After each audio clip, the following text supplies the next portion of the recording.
brought us to a private island. May speedboat, may jet ski, may everything.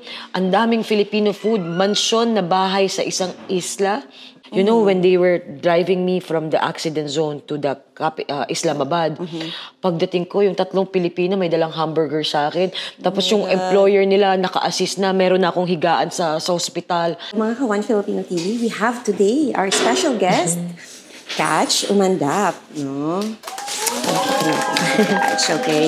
Napakasaya namin na na-meet ka namin today dito sa Paris, France. So, welcome to you. Thank you so much. Thank you for this opportunity. And I am so happy to be back in Paris. I'm Catch Umandap and I live in El Nido, Palawan.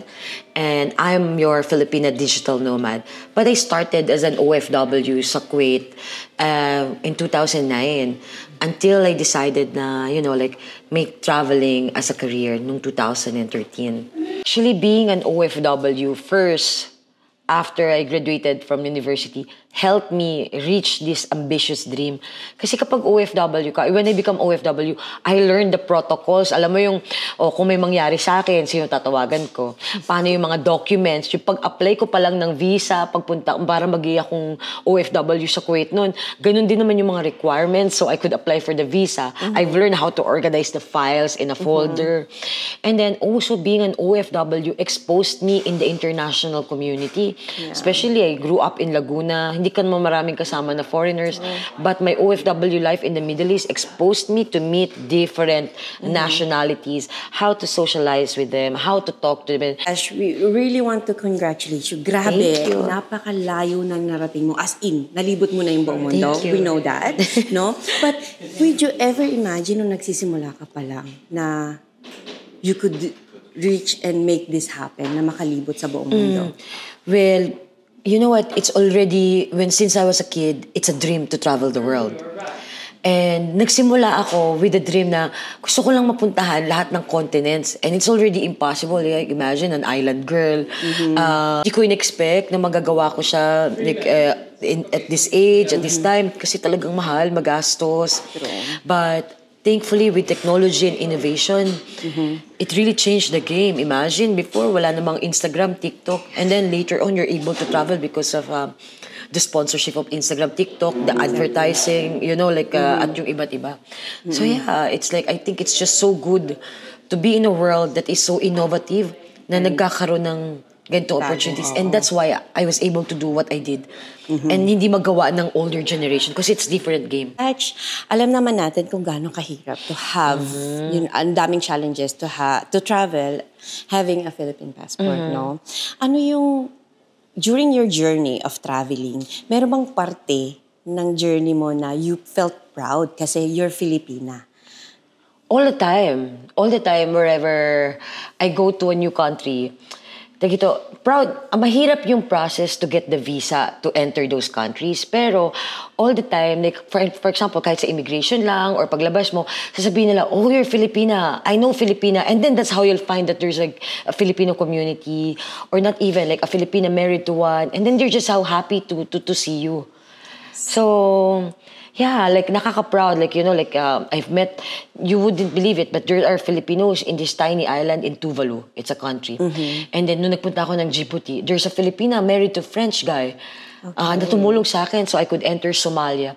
So nakaka-proud, especially in countries na hindi mo alam na wow, it exists pala, pero may mga Filipino who are succeeding in their own ways. And then meeting me, alam mo yung talagang proud sila to show like this is what we've done for this country. Alam mo yun?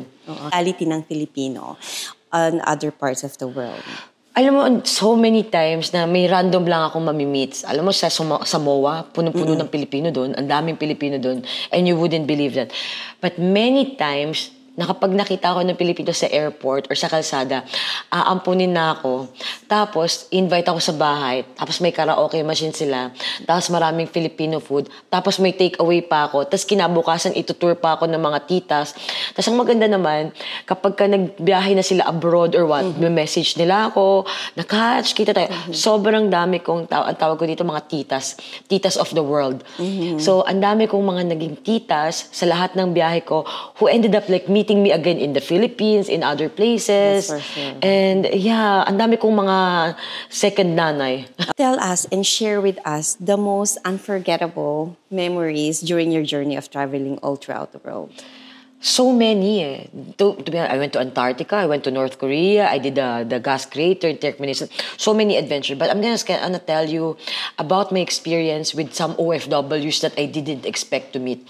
So I was living for 2 years in the Caribbean. Like I had a boat with my ex-partner, and we sailed from Florida to the Bahamas, Turks and Caicos, Puerto Rico.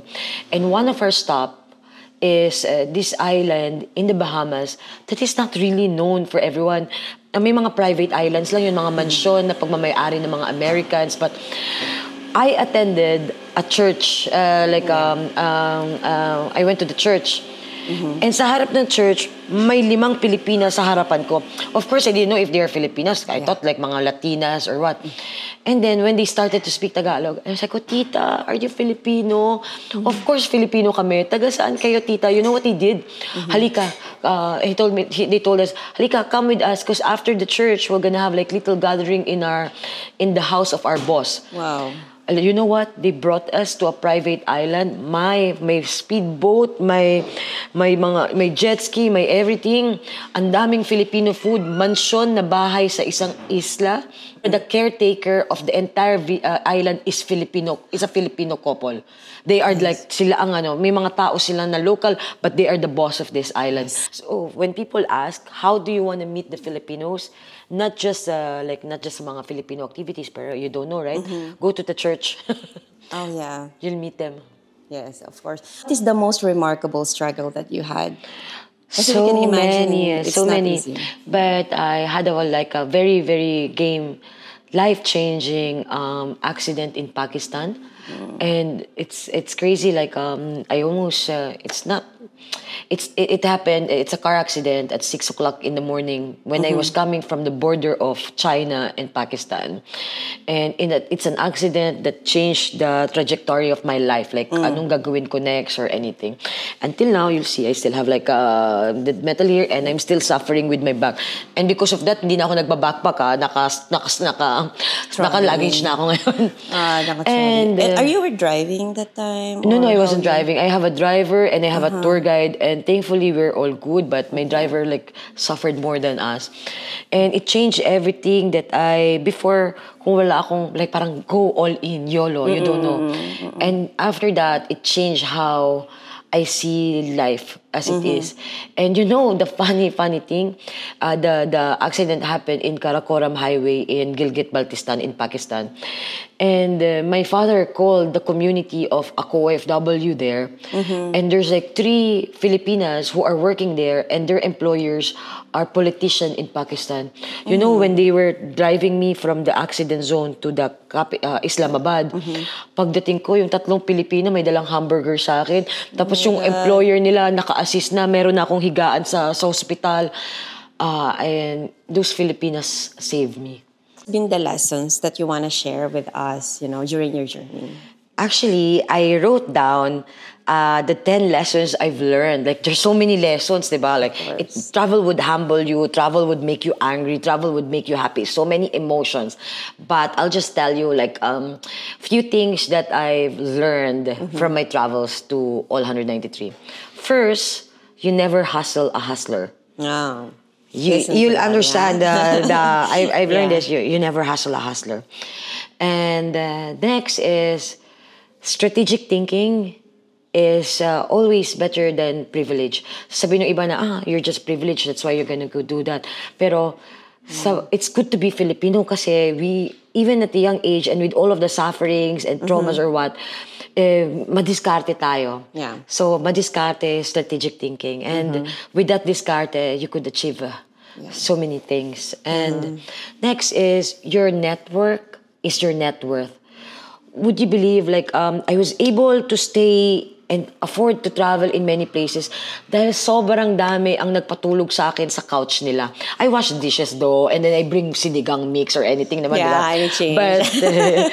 But the network that I gained from when I was young and the network of my network And the network that I made in these things is way more than the money that I have or accumulated or anything. Yeah. And then there's one more.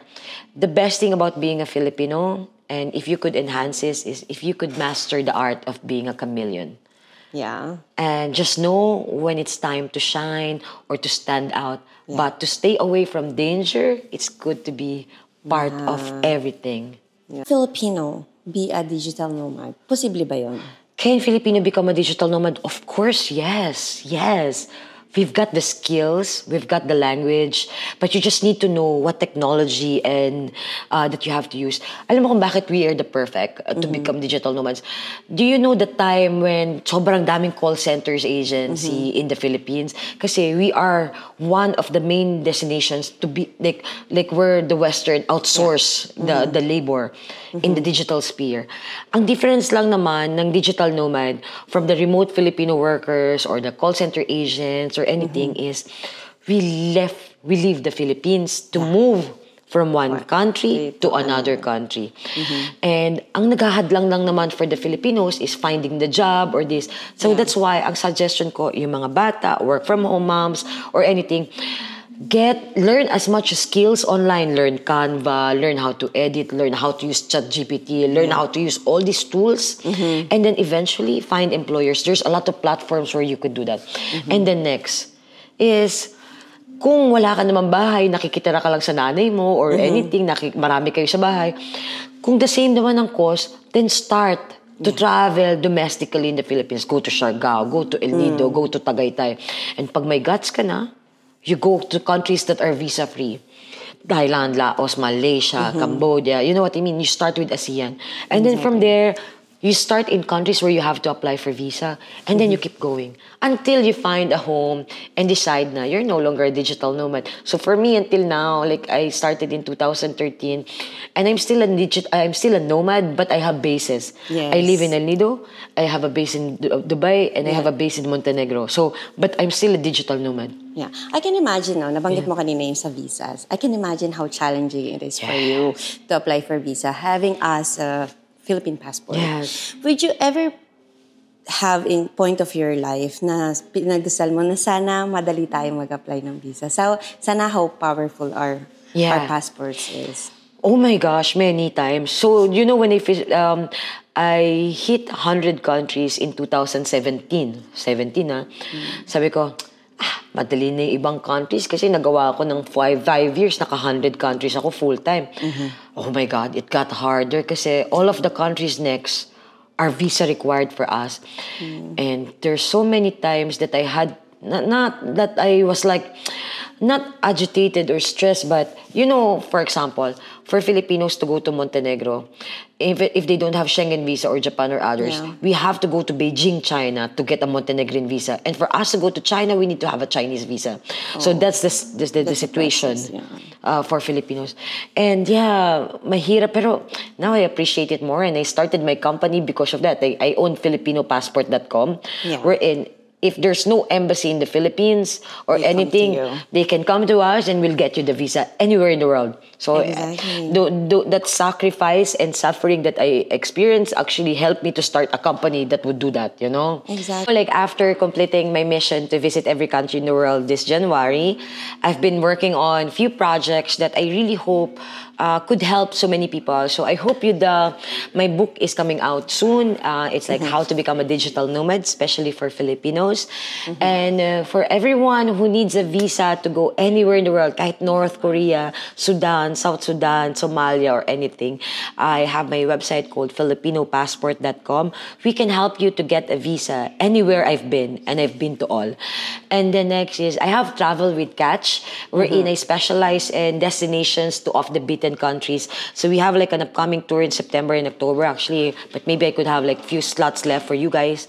It's going to be in the Balkans, like Montenegro, Albania, Kosovo, North Macedonia, Serbia, and Bosnia. And now I'm in Paris because I'm partnering with We Explore Paris, and we're hoping to tap a new market to travel by train around Europe. So now I'm doing Eurail, Eurail, Interrail, but train travel in Europe. And I really hope like after this trip, like we could help you to visit Europe and off the beaten places in Europe and to visit all the countries. So yeah, watch out, check it out on travelwithcatch.com. Follow for more One Filipino TV. One Filipino TV. One Filipino TV, salamat po.